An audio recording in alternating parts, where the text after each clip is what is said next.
All right. Welcome everyone to the Reignite Your Passion podcast. Here is Andrea, and today our guest is Mirika Gavet. Hello, Mirika. Hi, thank you so much for having me. Thank you for being here. How are you today? I'm good. I'm actually feeling really confident and just full of love. What about you? Amazing. I'm feeling, I just woke up, so I'm feeling confident. Yes. Ready for the day. And yes, why not? Full of love too. Let's Amazing. see how the day. Hopeful. There's gonna be a beautiful sunny day here in Greece. What about you? Where are you based? So I'm in Australia Mhm. and I'm in Sydney. And yeah, it's been hot today. The weather has been, really nice actually. Nice. Okay, so let's start with a little bit of background of yourself. Um, Give me a little bit of history of who you are, whatever you can share and you want to share. Yeah, okay, cool. So I grew up in a toxic home. Like there was a lot of domestic violence, there was a lot of manipulation and lies and betrayal and just all of that stuff. And then I was bullied in high school. I for years was bullied in high school. My mom moved back to Japan, so I was with my dad and my sister. So it was a single parent, low income family. My dad remarried. It was hell. It was so bad. Mm. Uh, I've been with my high school sweetheart. We're married now since I was about 15, so I'm 32 now. Uh, Overcame infidelity, and now because I've been through a lot. Like I've been in youth housing, Wow. like I've been through it all. But now I am a mom of three beautiful babies. I am so happy. I'm so just loving life and loving myself and just so at peace and so free. What give you peace? Is forgiveness. I sat in forgiveness. So I've done a lot of programs. I've been in a lot of programs. I've had a lot of mentors. And every time I worked with someone, I felt more myself, but I continued to feel like a black ball. It was just here. I could see it. And it was like this black ball. Every time I worked with someone, it got a bit smaller, but I could never get rid of it. And I was Mm. always thinking, why? Like, what is that? Why can I'm doing the work, I'm doing all the things that I need to, but it's still there.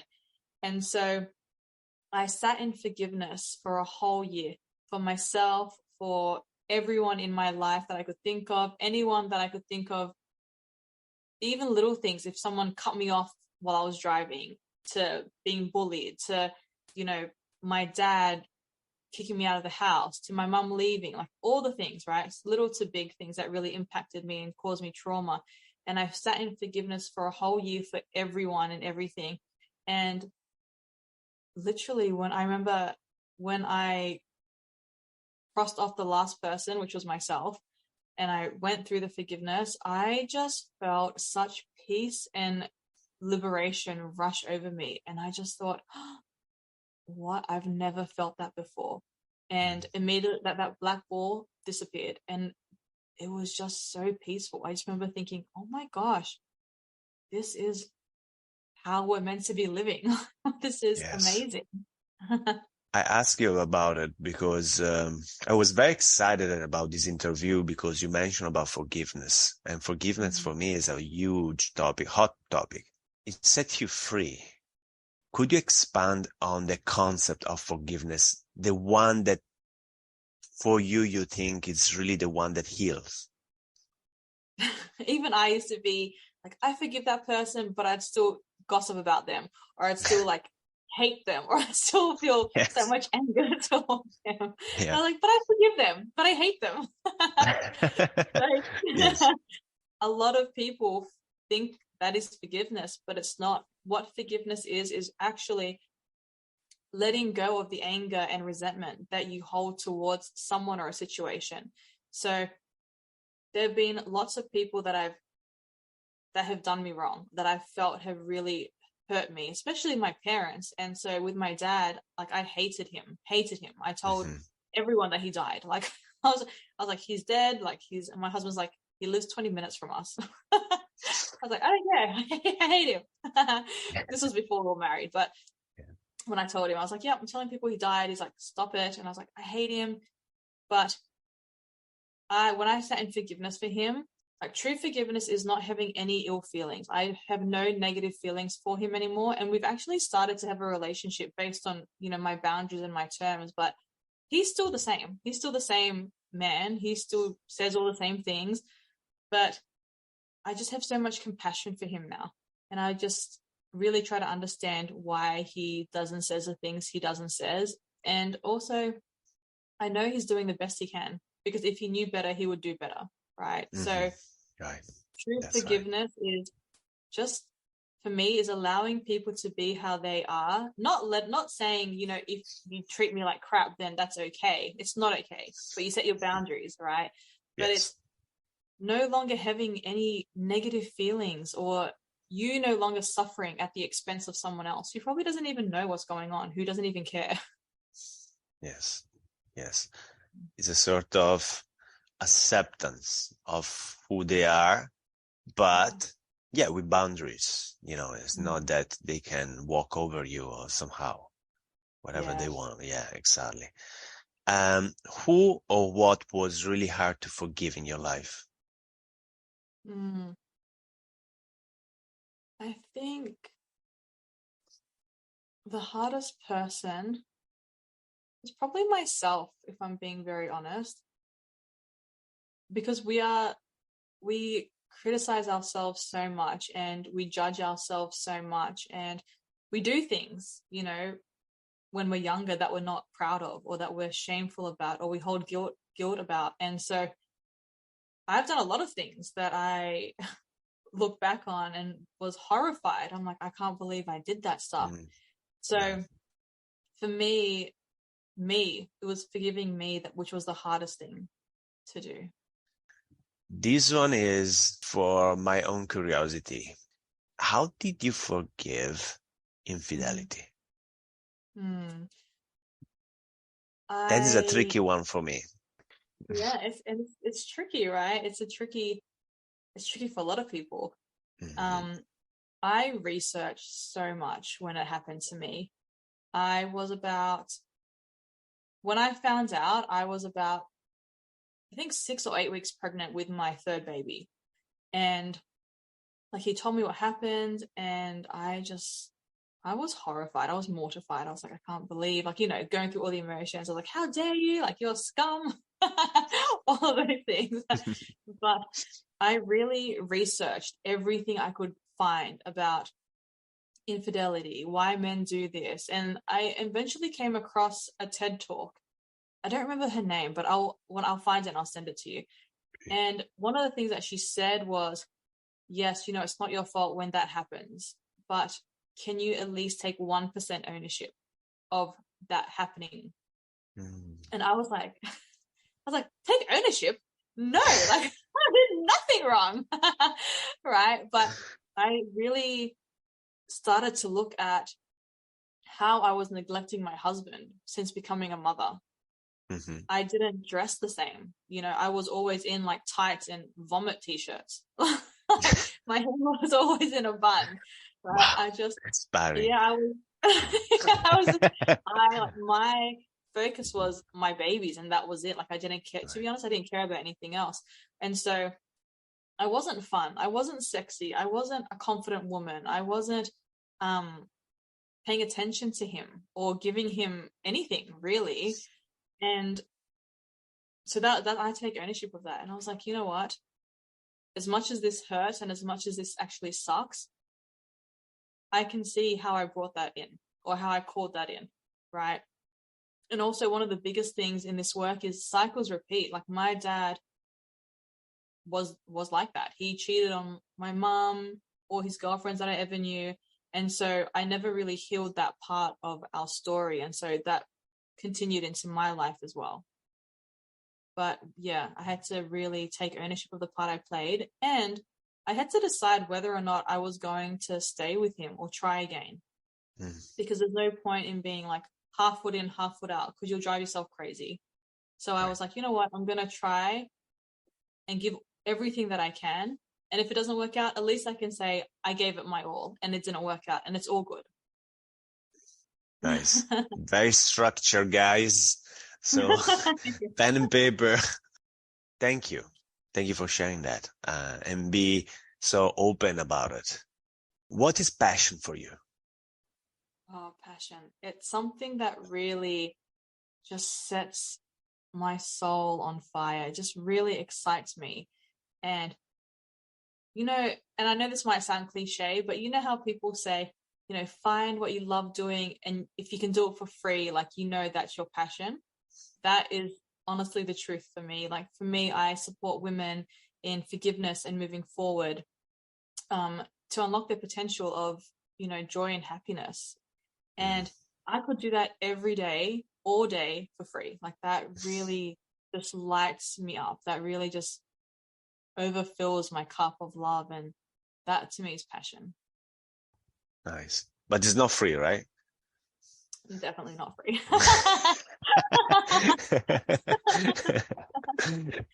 What's your definition of passion? If I close my eyes, I see heat, I see fire, unlimited energy, doing what I love doing, with the people I love, where I love it, appreciative of whatever I see. Yes, I see a lot of energy in that. Yeah. Beautiful. Yeah. If passion was an animal, what would that be for you? That's a tricky one, because I feel there's like a combination of animals, but I feel like the first thing that came to my mind was a cheetah. Oh, okay. Okay. Fast one. Yeah. What about you? Passion was an animal would be probably a tiger. The first thing that comes to my mind as a passion, tiger, yes. Yeah. Yeah, something like that. Tell me about a moment in the past where you felt real passion. Oh, where I felt real passion.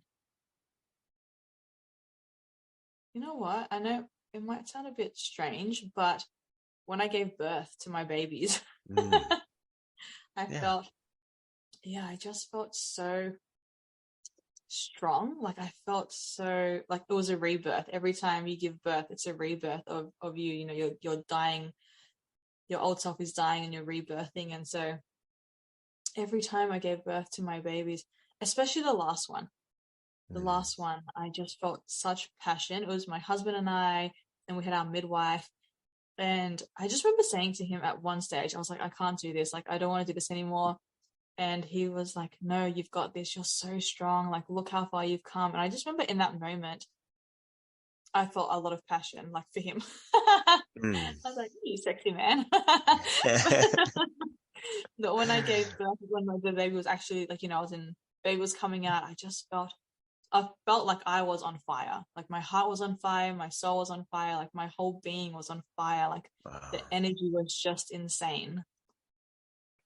Was more about what he said, the sexy man, or was Oh, about yeah, the yes. yeah. Nice.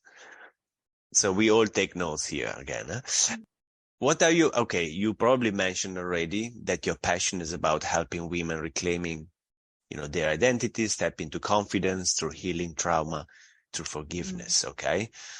About reclaiming their identity. What kind of identity we are talking about? I'm such a big believer in, you can rewrite your story, right? You can rewrite your identity. And especially, with our conditioning, and this is for men as well, like your conditioning and upbringing, you really start to, a lot of people I know and work with, you start to detach from yourself because, you don't align with the stories and beliefs that you have in your subconscious compared to what you believe consciously, right? There's always a gap unless you start to do the work and do the healing. And so with all my clients, I work with redefining and rewriting their identity, because a lot of us are so lost. Like a lot of people are so lost, and they want to, like, example, step into confidence and be this confident person and have a life they love, but it's not happening for them because of the stories they're playing in their mind. So what I really focus on is rewriting, doing trauma work and healing, but also, what do you actually want? Like, who are you at your core? Like, who do you truly believe you are? Right. And then move on from there and then do like all the steps that they need to do to really allow that person to shine, that woman or man to shine. You mentioned also confidence. What's confidence for women specifically? Ooh, confidence for women. And you know what? like I'm currently running a 6-week program called Embodying Confidence. And I've gotten every woman to rewrite what confidence means to them, right? Because it looks different for everyone. Yes, they have like a dictionary version, but what does it actually mean for you? For me, it's someone who doesn't care what anyone says or thinks, right? I can live fully expressed. I can be all of me. And if someone says something, I'm like, nah, are you okay? Like, do you need a coach?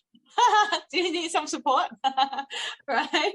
And Yeah. who loves life and loves people. And for me, yeah, that's confidence for me. It's just loving life and loving people and, being just a light, whether people like it or not, I don't really care. But just really, and supporting people, that for me is someone confident. One of my clients said for her, confidence is someone who no longer has anxiety, right? So it really is just so different for everyone. But again, it's what do you believe confidence is, and what the identity, like I feel like they mesh so well and they link together so well, because when you really know the kind of person that you want to be, then you can be like, well, that person is a confident person. Specifically for women and in general, what a woman should focus on to maintain that level of confidence?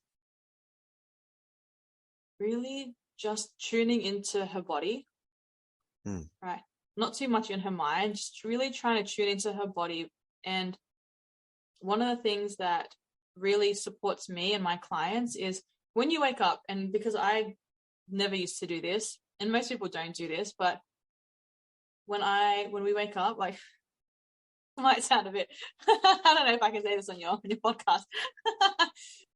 A couple of things is just when you wake up, really just scan your body, right? Do a scan of your body, see if there's any tension, and like what is it trying to say to you? Like, what does it need to hear? And then put your hand on your vagina and just be like, good morning. How you going, babe? Like, really, appreciating your body and really just connecting back to that space for women, especially because it's so powerful. Like, women are so powerful, and most of the women out there don't know it, right? And there is such, I guess, a stigma on your private parts or your vagina or your penis or whatever you want to say, right. But really, like, reconnecting to all parts of your body and loving it. And so that's one of the things that I really encourage women to do, first thing in the morning, starting your day with reconnecting to yourself and just being comfortable with all parts of you. Right. I mean, it's so important to really reconnect with the body and say, hi, piece of me. Hi, vagina. What's up? Yeah. And let's go and get him. But really, like really get into their own bodies. So once you appreciate more and more your body, I guess it's easier to appreciate life, appreciate yourself, appreciate what you're doing, right? Once you really own who you are, that's real confidence. And start with waking up and say, well, thank you for working for me. It's a miracle at the end. Yeah, 100%. Especially for women who have babies, right? Who give birth. I get them to stand in the mirror naked and just really appreciate, because it's hard. When you have babies, your body completely changes, but doesn't mean you cannot love it, right? And a lot of women have body image issues, right, from when they were younger. And so really standing and you don't have to have given birth, but just standing in the mirror and looking at your body and just being like, you know what, you do so much for me. You do so much, and just start to appreciate. And again, like, hug yourself, touch your boobs, whatever, touch your bum, touch your legs, and just try to take a moment and be like, oh my gosh, I'm so grateful that I have all my limbs. Like, I have all my pieces, and this is amazing. Like, every part of you plays and services, serves you in some sort of way. I'm not a woman, but definitely I will try that. I will try that. Yeah, just a little bit more in the morning as well. I remember once I've read something that was explaining about love and loving yourself and thinking about, okay, the love that you wanted from somebody else, can you give it to you? What do you really want it? And how would you manifest it on you? And I was like, what I really wanted back then was like, just not even sex at the end. It was just a little bit of hug, like real touch. So I was like, okay, I'm gonna try this. Wow, actually feels good. It really works. It really works. Yeah, Thank it you. does. Thank you for sharing that. Ultimately, what impact can a confident woman create in the world? For me, and I say this to all my clients as well, is we work on ourselves so we can change the collective, right? So we can change it, because currently there's so much fear in the world. You speak Right. to so many people and everyone's like, I don't want to go outside, or I can't touch this person, or whatever. There's so much fear. And so when you work on yourself, a confident woman really raises the vibration, right? And we do that individually for the collective, to Right. change it from fear to love. And so a confident woman, really the impact is just working on herself so she is the best version of herself, because everyone she meets is affected by that. Everyone she meets is like, oh my gosh, like, I want some of that. What is that? Right. Right? Right. Your partner benefits, your children benefit, your friends and family benefit, everyone you meet benefits. Like, I've met people who randomly come up to me and be like, oh my gosh, I don't know you, but there's something about you. And I'm like, confidence. Stop it.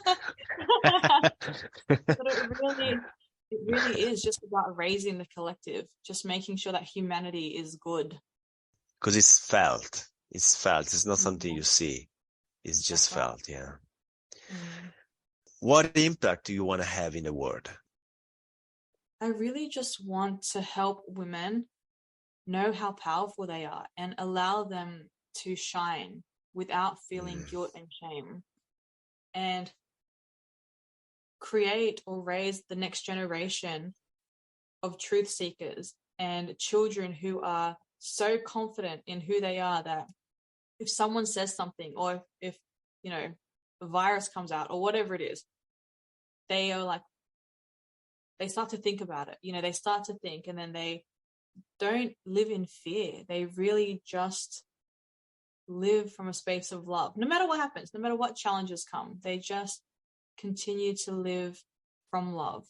That is what I really want to leave behind, is just serving so many women so they can raise children who are just in love with themselves and life. mm. Beautiful. Thank you. Thank you. So, what are the 5 things you are grateful for? Oh, 5 things. So the 5 things that I'm grateful for currently is the moon. I don't know why it came to me, but I love the moon.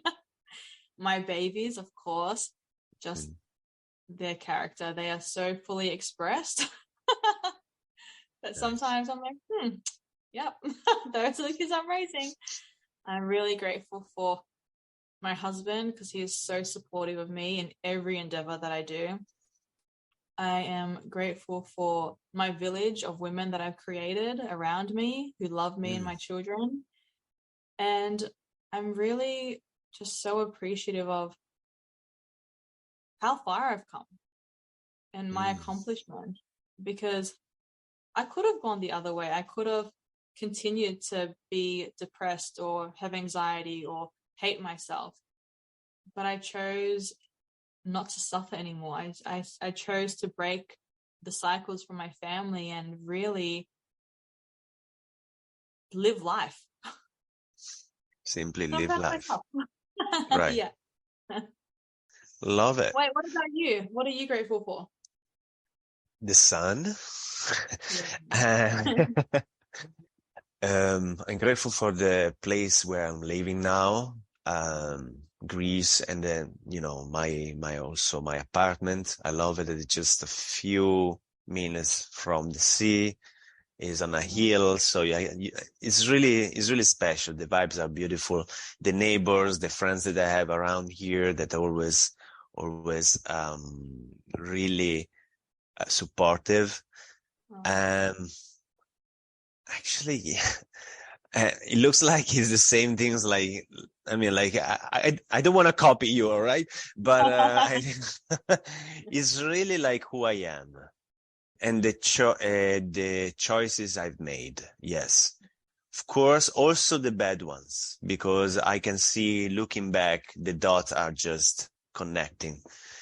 And I'm really, really, really grateful for the energy that I have. And maybe it's because, it's something that you cultivate. It's not something that you're born with most of the time. Okay.